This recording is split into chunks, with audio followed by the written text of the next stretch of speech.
Madiko mtara. Nini boo. Ziri kufubude. Ndizvo kanyama ke asina mboyo. Yo. Yes aya. Muri bwino. Owe. Indofare. Zviri sei. Iwe. Zviro zvacho. Makuno kuno maodza. Maiwe. Ndangana nenguwa kandisati ndakuona sawi. Nguwa yanga yatipo. Ko iwe wakambonzwa kanyaya kakaitika leso. Mira ndibate chikomana. Alo. Muri bwanji bambo? Pepe bwino ere. Ndiri bwino. Kuri seko kunyama plate. Kuri nani zvako?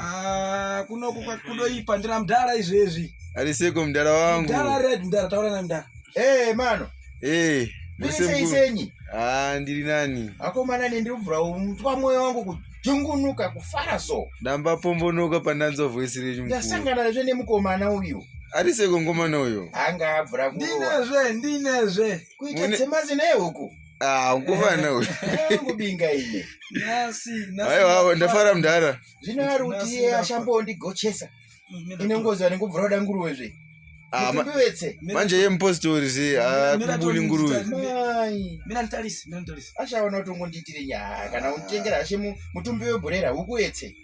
Mda. Eho. Ona kama mari ndandana kuti ndibhadhare ndabirwa. Maiwe.